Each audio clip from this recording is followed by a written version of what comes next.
ब्रह्मा विष्णु महेश अजर अमर नहीं है, इनका भी आविर्भाव अर्थात जन्म, तिरोभाव अर्थात मृत्यु होती है। गीता में अर्जुन को स्वयं भगवान कह रहे हैं कि उस परमेश्वर की शरण में जा, उसके लिए उन संतों के पास जा जो तत्वदर्शी हों। इसी प्रकार हजरत मोहम्मद को उनके अल्लाह कह रहे हैं, कोई और पूर्ण परमात्मा है, उसे पाने के लिए उन तत्वदर्शी संत की तलाश कर। वह प्रभु कौन है, यह जानने के लिए अवश्य सुने जगत गुरु तत्वदर्शी संत रामपाल जी महाराज के अमृत वचन। सत्य। अब चरणों में पड़े पड़े बहुत बुरी तरह रोने लगा। एक तो अपराध हो चुका था और एक ये देख लिया कि तू स्वस्थ हो गया और इनको अभी पता लगेगा कि इनके गुरुदेव की हत्या कर दी, ये रोग फिर तुझे लगेगा। इस उद्देश्य से और बुरी तरह सिकंदर बादशाह चरणों में गिरकर रो रहा है, गिड़गिड़ाने लगा, पर वो मुझे माफ कर दो, मैं महापापी हूं, हे खुदा की जात मुझे माफ कर दो, हे अल्लाह मुझे मेरे से गलती होगी। तंत्रियामी थे, पता था, फिर भी उसके मुख से कहलाना चाहते थे। कोई बात नहीं राजन, अक्षमा ही हो जाते हैं, प्रभु सबको अक्षमा करते हैं, कोई बात नहीं, संतों के पास तो सब महापाप भी दूर हो जाते। नहीं भगवान, मैंने ऐसा पाप कर दिया, आप मुझे अक्षमा नहीं कर सकते। कहने का भाव है कि काफी देर ऐसे कहकर जब प्रभु ने कहा कि मैंने सारे माफ कर दिए, भाई तूने कुछ भी करा है ये मैं वचन करता हूं, तू माड़ा मन मत करे, मेरे से देखा नहीं जाता तेरा ये रोना। सिकंदर कहने लगा, भगवान मैं ऐसे ऐसे दुखी था, सारी वह कहानी बताई और मैंने ऐसे प्रार्थना की थी आपके गुरुदेव से, उन्होंने मुझे अंदर आने को मना नहीं किया, ऐसे टोंट कस दिया कि मैं सहन नहीं कर सका। ये मेरी महा गलती है मालिक, मैंने आपके गुरुदेव की हत्या कर दी। कबीर साहब बोले, कोई बात नहीं, उनकी हत्या, उनका जो संस्कार तेरे हाथ से ही था, यू पहले निर्धारित था, ये तो होना ही था, क्यों चिंता करता। कोई बात नहीं, एक काम कर, ऐसे मत जाना, इनका अंतिम संस्कार कराना, नहीं तो दुनिया तुझे कहेगी वे अच्छा निकम्मा राजा, और कुछ भी सिंपैथी नहीं जाहिर की। अब सिकंदर लोधी सोच रहा, देख रहा भगवान के मुंह की तरफ के इसके कोई गुस्सा नहीं, कोई चेहरे पर सिकन आई नहीं, और ऐसे प्यार से बोल रहा मुझे। परमात्मा यूं कहकर कबीर साहब आगे आगे चल दिए, दोनों नरेश पीछे पीछे आ रहे हैं। सिकंदर लोधी कहता है, वीर सिंह भाई ये तो भगवान ना पड़ा है, ओए मेरे सिर पे हाथ रखते मैं स्वस्थ हो गया वीर सिंह, मैंने सारे बाजे बजा लिए थे, सब टोने टोटके करवा लिए थे, सब वैद्य बुला लिए थे, और कहीं मेरे को राहत नहीं मिल रही थी। और भाई दूसरी बात देख, मैंने इनके गुरुजी की हत्या कर दी, इनको कोई गुस्सा भी ना आ रहा है। भाई भगवान नहीं है तो भगवान से कम भी कोई ना। अब आम आदमी चाहे कितना भी क्यों ना है, वो हर सोच सकता है, इतना बुद्धि से विचार लगा सकता। सिंह मन मन में कह रहा कि ये तो रिहर्सल दिखाया आपको, अभी देखते रहना क्या होगा। ये तो एक ट्रेलर है, आपको ट्रेलर दिखाया अपनी शक्ति का इस परमेश्वर ने। अंदर वीर सिंह, अंदर कबीर साहब पहुंच गए, जल्दी सी जाके देखा तो वीर सिंह रामानंद जी के शरीर दो टुकड़ों में अलग अलग चादरों से ढक रखा है, सिर न्यारा धड़ न्यारी। तब शिष्य वहां रामानंद जी के शिष्य कहने लगे, कबीर साहब सिकंदर लोधी ने गुरुदेव की हत्या कर दी। कबीर साहब कहने लगे, संत की हत्या नहीं होती भाई, ये 5 तत्वों का पुतला तो जाना ही था, जीव कभी मरता है क्या, तुम कैसी बातें कर रहे हो, ये कोई तुम क्या क्या कह रहे हो, तुम इतने दिन सत्संग सुन रहे थे। यानी वो चाहते थे कहीं ये और ना भड़क जाने को में या नाश हो जाए सारा, आपस में हिंदू मुसलमान का झगड़ा प्रारंभ हो जाए। परमात्मा ने ऐसे डंगते प्यार तक कहा, कमाल करते हो तुमने क्या सुना इतने दिन में, और इनका संस्कार था, इससे मरना था, ये बता इसने कौन टाल दे भाई, ये तो पूर्व निर्धारित था, ये होना ही था। आप सब चुप हो गए भाई। फिर इतने में आ गया सिकंदर पीछे पीछे, सारे फिर डर गई, तो फिर आ गया। वासना वाले शिष्य तो अपना बैठ गए एक तरफ, मुंह लटका कर, भी हो गया सो हो गया। परमात्मा ने क्या, परमेश्वर ने क्या किया, कबीर साहब ने कहा अपने गुरुदेव के चरणों को हाथ लगा कर मुंह बोले गुरुदेव के, गुरुदेव एक बार दर्शन देना। सिकंदर लोधी राजा दिल्ली के बादशाह आए, और जो ही परमात्मा ने ऐसा कहकर अपने गुरुदेव के चरणों में दंडवत प्रणाम किया, वो शीश उठकर धड़ पर जुड़ गया और रामानंद जी जीवित हो गए। बोलो सतगुरुदेव की जय। अब क्या देखा कि रामानंद जी के कटे हुए शरीर से आधे में से खून की धारा बह रही थी, आधे में से दूध की बह रही थी। अब रामानंद जी समझ तो गए सारी कहानी ने कि ये क्या हुआ और मेरे को जीवित करने वाला ये भगवान सामने बैठा है। तो कबीर साहब से कहा कि हे परमेश्वर, कबीर साहब मेरी एक शंका का निवारण करो कि मेरे शरीर से आधा खून आधा रक्त आधा दूध आधा रक्त कैसे निकला। तब कबीर परमात्मा ने कहा, स्वामी जी आप जानी जान हो, मेरे को तो एक शाबाशी देना चाहते हो, आपको सब पता है परमात्मा।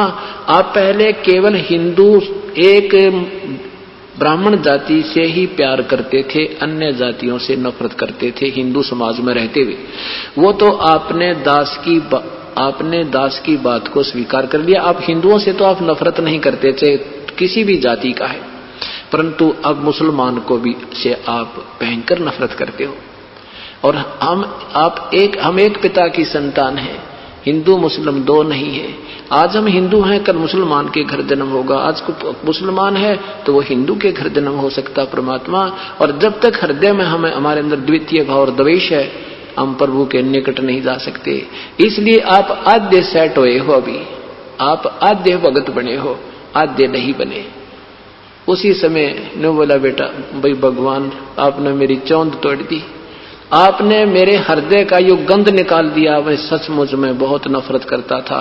यूं कहकर रामानंद जी ने खड़ा होकर के सिकंदर लोधी को सीने से लगा लिया और कहा, बेटा मेरे से गलती होगी, मैंने तेरे साथ अभद्र व्यवहार कर दिया।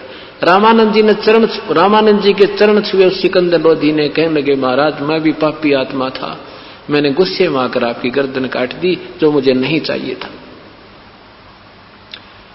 ऐसे रामानंद जी को जीवित देखकर और अपने रोग की मुक्ति देखकर अब सिकंदर लोधी ने सोचा, ऐसा प्यार, ऐसा एकीकरण देख करके ये हमारे अंदर की दीवार को, बीच की दीवार की ये परमात्मा दूर कर सकते हैं। आधे से ज्यादा दुख हमारा एक दूसरे के कारण हो रहा, मजहब बना के। तो सिकंदर जी ने सोची कि इस महापुरुष को दिल्ली ले चलता हूं और वहां ये ऐसा ज्ञान सुनेंगे सारे हिंदू भी मुसलमान भी, इनमें प्यार बढ़ जाएगा और ये ऐसे जो बीच में अग्नि जल रही है एक दूसरे की, ये खत्म हो जाएगी। परमात्मा से प्रार्थना की है, प्रभु इस दास के साथ आप दिल्ली चलो। परमात्मा ने कहा, हम ऐसे नहीं जाते किसी के साथ, हम उसके साथ जाते हैं जो हमारा शिष्य हो जाता है। कबीर अब सिकंदर लोधी कहने लगे, मालिक आपका शिष्य कैसे होना होता है कि मैं जो साधना बताऊं वो साधना आपने करनी है और जो तुम पहले कर रहे हो वो त्यागनी है। शराब मांस तमाकू प्रयोग नहीं करना है और ये मस्जिद में भगवान नहीं है। ये मंदिर जो बना लिए तुमने, मस्जिद मंदिर गुरुद्वारे चर्च, इनमें भगवान नहीं है। ये तो वो पवित्र यादगारें हैं जहां उन महापुरुषों ने अपनी कोई लीला दिखाई थी, उनकी याद बनाए रखने के लिए ये पवित्र यादगारें हैं। और ऐसे ही संत चाहिएंगे जिनसे वो यादगार बनी है। अब इन पत्थरों में भगवान नहीं है। अब सिकंदर लोधी ने अपना ऐसा खेल देखा, अपने दुख दूर देखा, तो मन मान गया कि हाँ जैसे आप कहोगे ऐसे कर लूंगा। लेकिन फिर भी अपने जो डिफिकल्टी थी वह बताई कि परमात्मा मैं मुसलमान धर्म में जन्म है मेरा, और यदि मैं इस परंपरागत उसमें मस्जिद में नहीं जाऊंगा, जुम्मे के दिन ऐसा नहीं करूंगा, तो ये प्रसाद रूप में मांस वितरित किया जाता है, ये नहीं लूंगा तो ये ऑब्जेक्शन होगी। कबीर साहब बोले, ऑब्जेक्शन नहीं होगा जब आपको ज्ञान हो जाएगा। मांस खाना जो है ये कहीं नहीं लिखा, ये मांस कहां से खाना आरंभ हुआ था तुम्हें ये ना पता। और दूसरी बात ये है कि तुम हलवा खाओ, पूड़ी खाओ, उस दिन खीर बना लो, मांस क्यों खा तू? और बिल्कुल नहीं खाएगा, और मांस खाएगा तो जा तू अपने घर में भाई। ये तो आपको एक फर्स्ट एड दिया हमने, आगे ना जाने कितने कर्मों में कष्ट है तुम्हारे, और भी भयंकर दोष आप पर हो सकते हैं और नेक्स्ट जीवन में ना मेरा के बनेगी। अब सिकंदर लोधी नहीं चाहता था कि मेरे से ये भगवान छूट जाए, कहने लगे भगवान आप मुझे कुछ ऐसा रास्ता बता दो मैं आपका मार्ग भी अपना लूं और ये मुसलमान समाज भी नाराज ना हो। उन्होंने कहा कि सबसे पहले ज्ञान आधार बनाना पड़ेगा। जब आपको ज्ञान हो जाएगा फिर सारा समाज एक तरफ होगा, तू एक तरफ होगा। तो क्या बताया उन्होंने कि जैसे नमाज क्या चीज है? ये सतुति है परमात्मा की, और जब तक ये बीज नहीं बीजोगे तो यह सतुति केवल काम नहीं आवे। जैसे आप बिजली की महिमा गाते हो, बिजली पंखे चलाती है, बिजली ये कर देती है, बिजली कूलर चलाती है, ट्यूबवेल से पानी निकाल देती है, एसी चलाती है, फैक्ट्री चलाती है और अंधेरे को उजाले में बदल देती है। ये तो गुण है बिजली में। लेकिन ये मिलेंगे क्यों करे? न्यू कहन मात्रता नहीं हो। जैसे माता के जागरण करते हैं तो शेरा वाली है, तो लट्टा वाली है, तो फलाने वाली है, तो ये कर देती है। वो कर तो देती है माता में, ये गुण है जो तुम रोज डोल पीटते हो। पर वो मिलेगी कैसे? वो देगी कैसे बिजली लाभ? वो माता लाभ कैसे देगी? उसका कनेक्शन लेना होगा विधिवत, और वहां अपना उसकी पूरी फॉर्मेलिटी करके कनेक्शन लो। फिर वो गुण गाओ चाहे मत गाओ, उसके लाभ लिया करियो। गुण तो इसलिए याद दिलाए जाते हैं कि अन्य व्यक्ति भी समझ सके और हमें भी पता रहे, हम उसका विधिवत प्रयोग करें, उसके गुणों से परिचित रहे, कहीं एक्सीडेंट ना कर बैठे। इसलिए उसमें लिखी हुई हिदायत पढ़ लेना कोई पाप नहीं, अच्छी बात है। लेकिन उन्हीं को गाते रहें और नमाज करते रहे, उसके अनुसार एक क्रिया भी नहीं कर रहे हो तो वो क्या फायदा उस नमाज के करने का?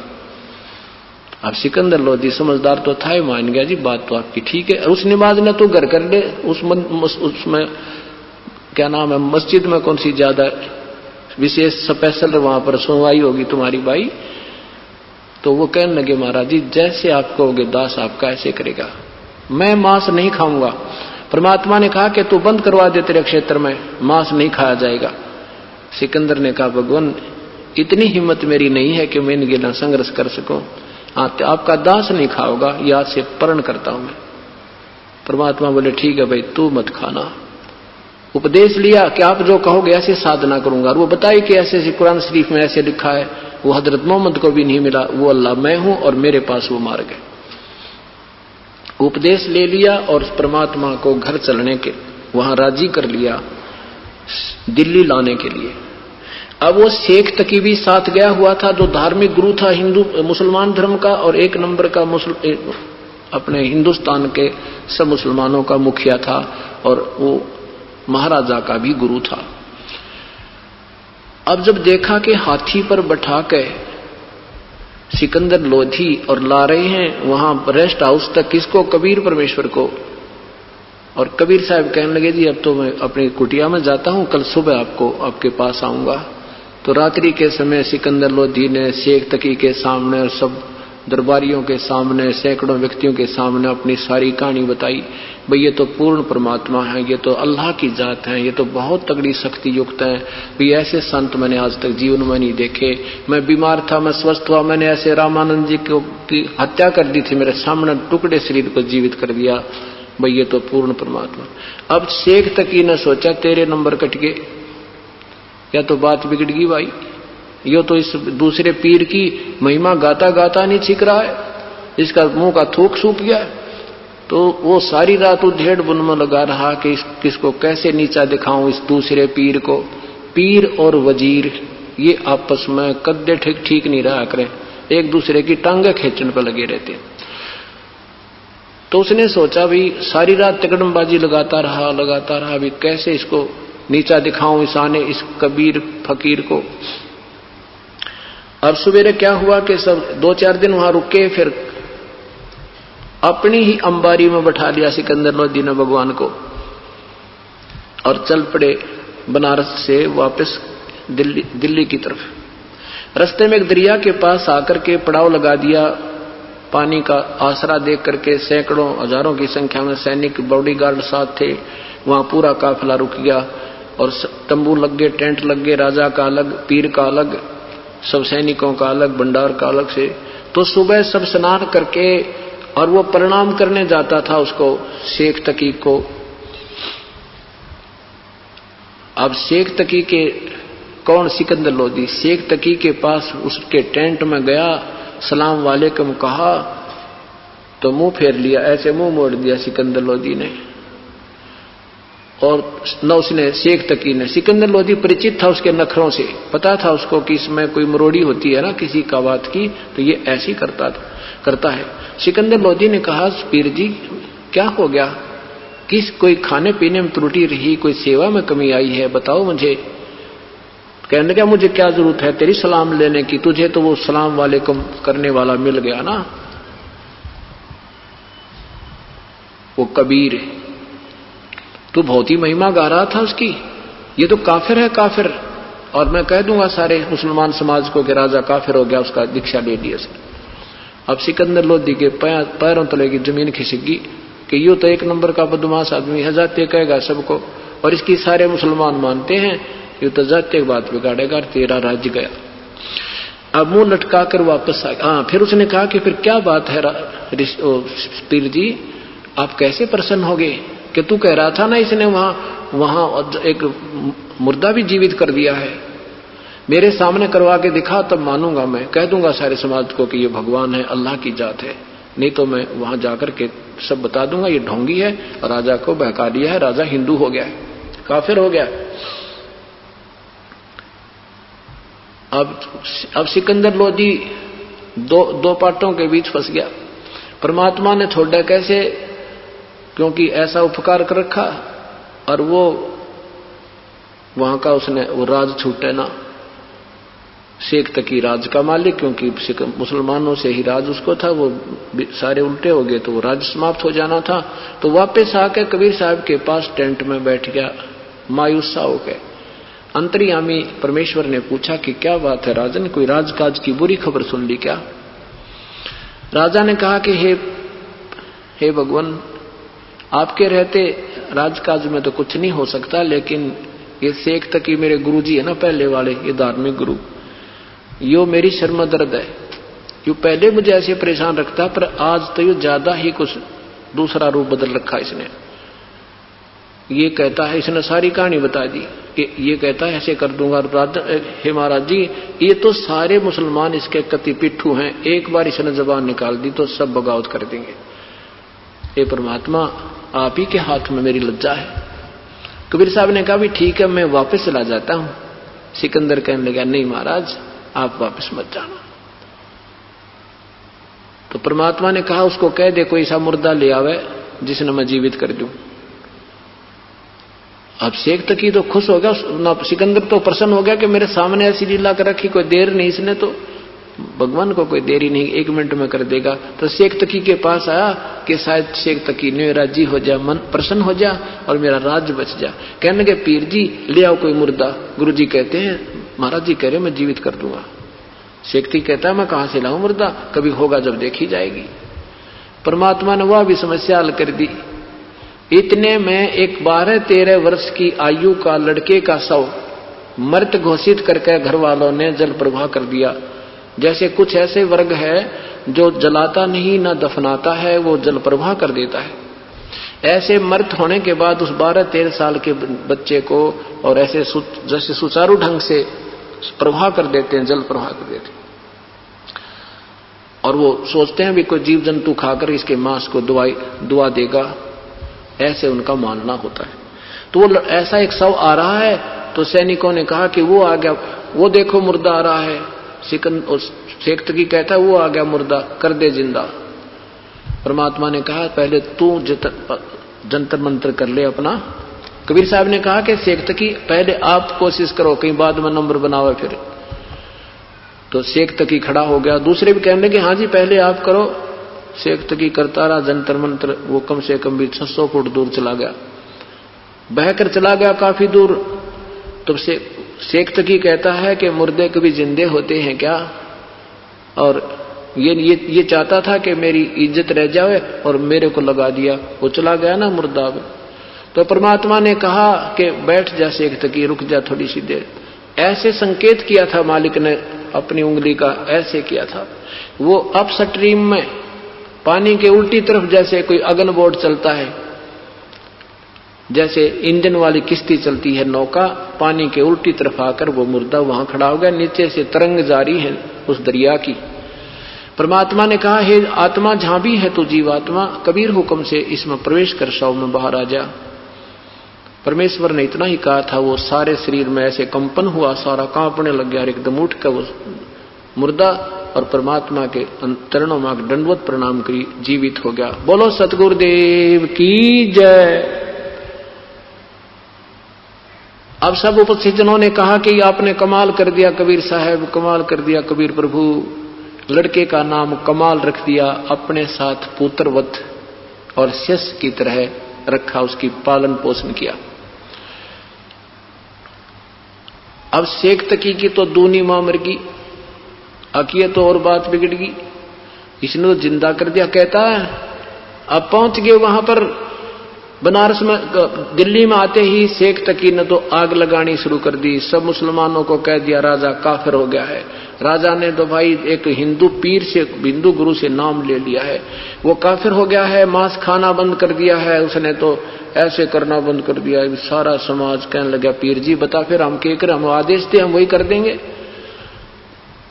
शेख तकी ने कहा कि भाई ऐसे करो, उसकी परीक्षा लेते हैं हम कबीर की, एक परीक्षा लेंगे भाई, उस परीक्षा में वो सफल हो गया तो ठीक है, और नहीं तो भाई हम बगावत कर देंगे। अब ठीक है, क्या परीक्षा लेनी है कि उसको सरसों के तेल में, कढ़ाई में तेल उबाल के उसमें डाल देंगे राजा से के सामने, और वो जीवित हो गया तो ठीक है, हमने क्या दिक्कत है, हम भगवान मान लेंगे। सब मुसलमान बोले ठीक है पीर जी आप चलो। अब हजारों संख्या में पब्लिक लेकर और शेख तकी पहुंच गया सिकंदर लोधी के दरबार में। सिकंदर लोधी ने 5-7 व्यक्तियों को अंदर बुलाया, कारण पूछा, कारण का पता लगा कि ये कहते हैं कि हम जब मानेंगे हमारे सामने कोई इस उबलते हुए सरसों के तेल के अंदर डालेंगे, जीवित रह गया तो मान लेंगे भगवान है। अब सिकंदर लोधी ने सोचा देखे भगवान लाया था अपने मालिक को यहां पर सुख देने के लिए, कुछ दिन मेरे दरबार में रहेंगे, विश्राम करेंगे, सत्य ज्ञान देंगे, और ये तो पीछे पड़ गया निकम्मा। अब क्या करे, पब्लिक के सामने राजा कति विवश हो जाता है। अब राजा जाकर के परमात्मा जिस कमरे में राजभवन में रुके हुए थे एकांत में, वहां जाकर बैठ के मुंह लटका के चरणों में शीश रख के अंतर्यामी परमेश्वर ने पूछा क्या कारण है राजा। सिकंदर ने सारी कथा सुना दी। भगवान यो शेख तकी मन जीर्ण को दे, ये परमात्मा में लाया था आपको सेवा करने के लिए, मैं आपको कष्ट पे कष्ट दे रहा हूं। परमात्मा बोला बेटा कोई कष्ट नहीं मुझे, हो सकता है इस अनाड़ी की न्योय चौंध टूट जा, हो सकता है इसका न्योय समझ में आ जाए, इसने कह दे कि अभी अपना कढ़ाई कर लेते और उबाल कर तेल ना की को तो संकेत ही बहुत था। सिकंदर लोधी ने कहा कि ठीक है अभी महाराज जी कह रहे हैं आप उबाल लो तेल कढ़ाई में। अब तेल इसे मोटे मोटे लकड़ ला कर इतना ऊंचा चूल्हा बनाकर पूरा कढ़ाई धर दिया, सरसों का तेल उसमें डालकर उबाल दिया नो, जैसे चाशनी होया कर जलेबी तारती आना। अब उसने तो ईर्ष्यावश कि इतना कर दो, इसका नो बिना बिरा पड़ा टेम्परेचर कितना फ़ारेनहाइट हो गया। अब कहने लगे लाओ उसको पकड़कर उठाकर डाल दो इसके अंदर कढ़ाई में। कबीर साहब बोले भाई ये दुख भी मैं नहीं दूंगा आपको, ये कष्ट भी आपको नहीं दूंगा, मैं आप ही बैठ जाता हूं। परमात्मा आके और उस उबलते सरसों के तेल के कढ़ाई में बैठ गए। अब कढ़ाई में बैठ गए, ऐसे बैठे जैसे बिल्कुल शीतल जल में बैठे और वो तेल ने उबल रहा।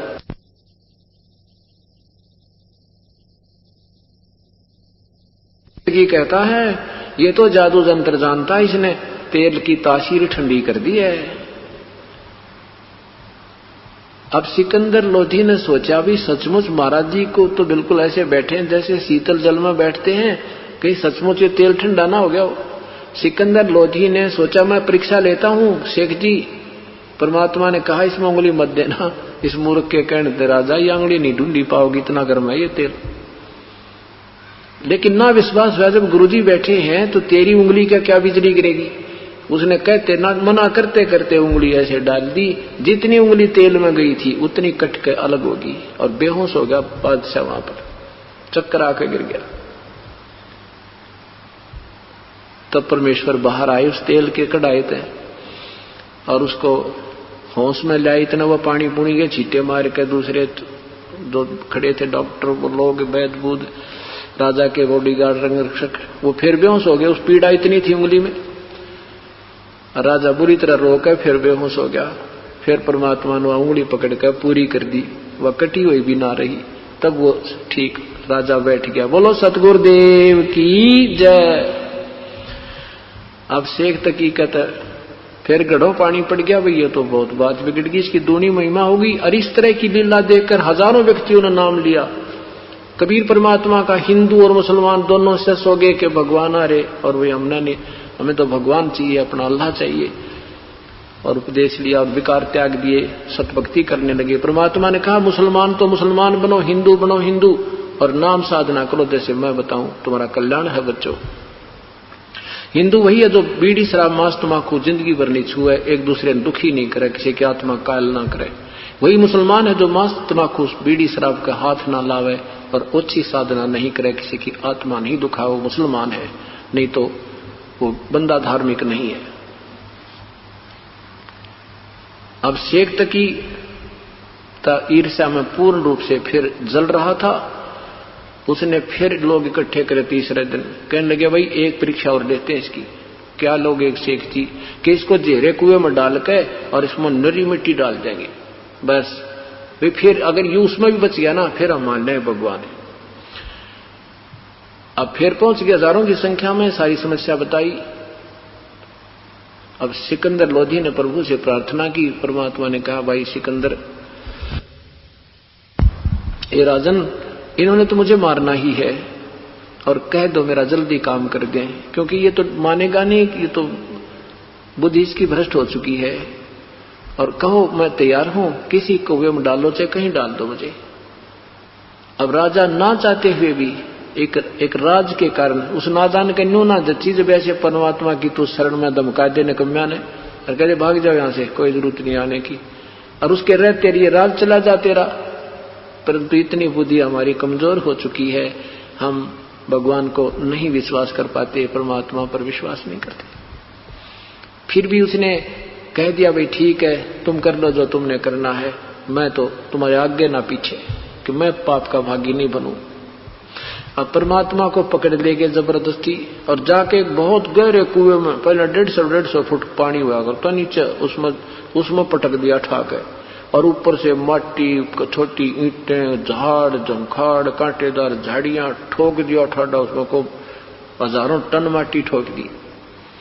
और शेख तकी फिर वो हाथ मुंह धो का आवा है सिकंदर के पास आया और कहा सिकंदर महाराज कहाँ गया वो तेरा भगवान, वो अल्लाह कह रहा था तू, अब ऐसा काम कर दिया राजन उसका, वो मर गया, उस नीचे दब कर मिट्टी गए।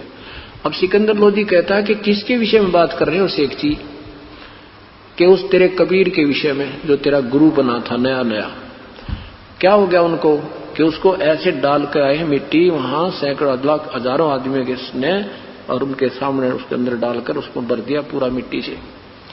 सिकंदर लोधी कहता है गुरु जी थे बैठे उस कमरे में ही।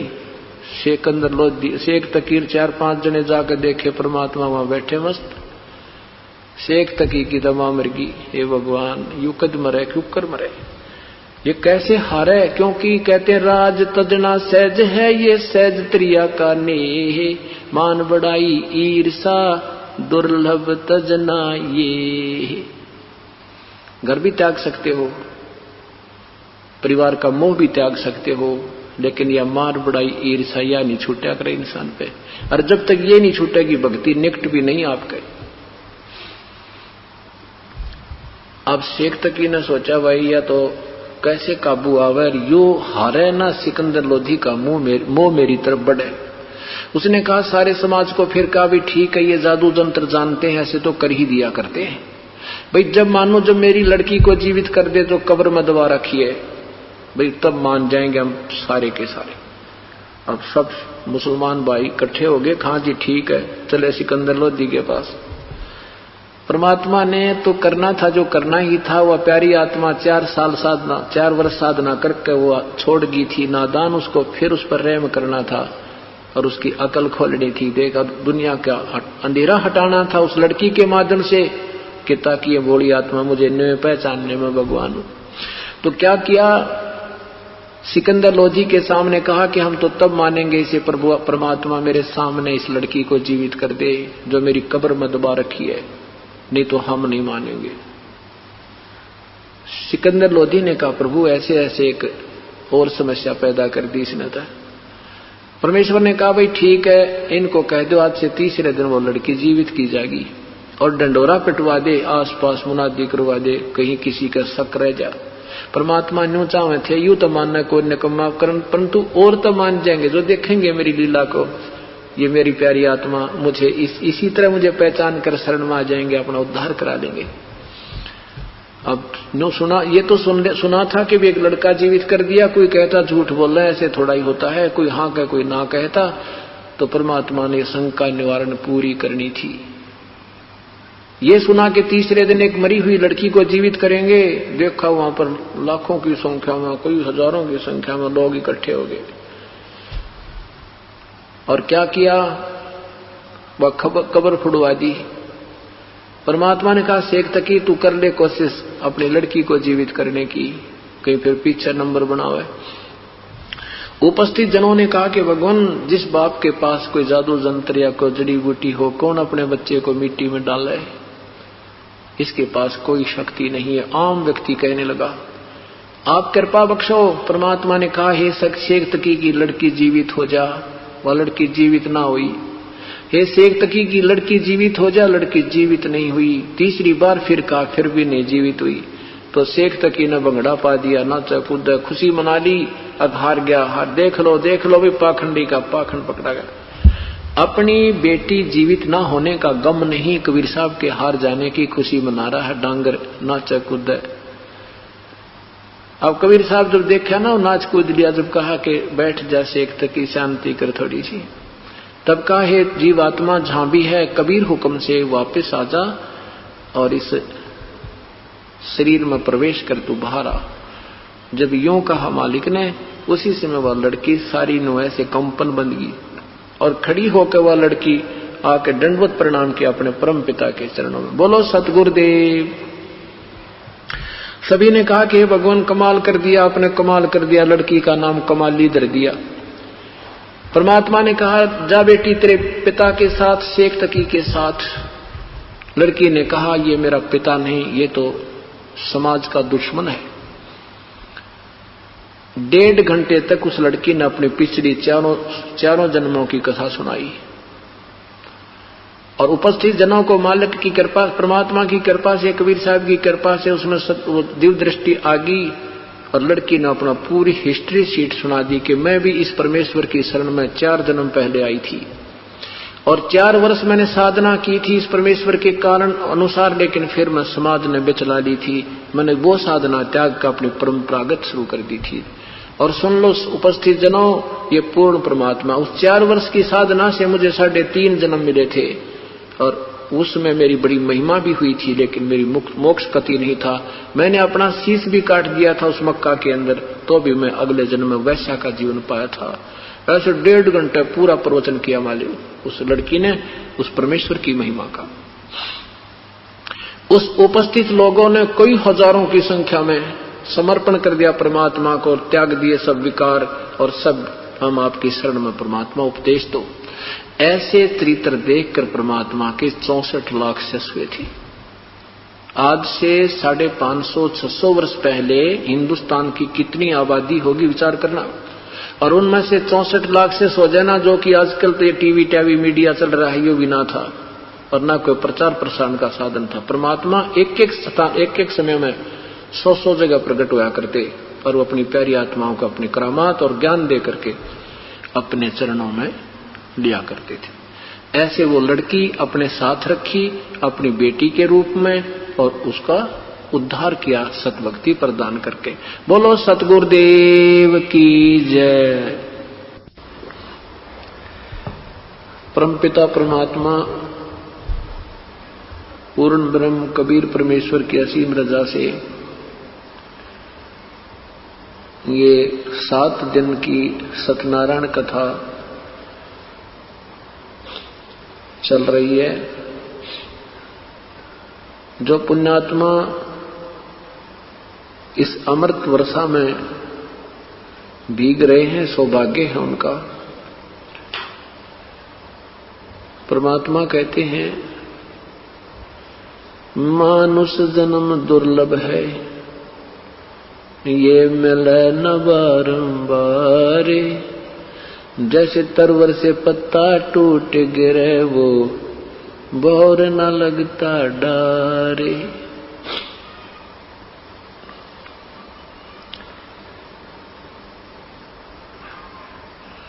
मानुष जन्म पाय के जो नहीं रटे हरि नाम, जैसे कुआ जल बिना बनवाया क्या काम।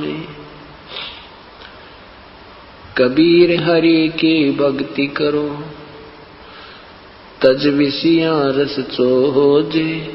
बार बार ना पाओगे या मनुष्य जन्म की मोजे। लौट सको तो लूटियो राम नाम। बोलो सतगुरु देव की जय। ऐसे ही आध्यात्मिक वीडियो देखने के लिए हमारे चैनल संत रामपाल जी महाराज के सत्संग को सब्सक्राइब करें। सत साहिब।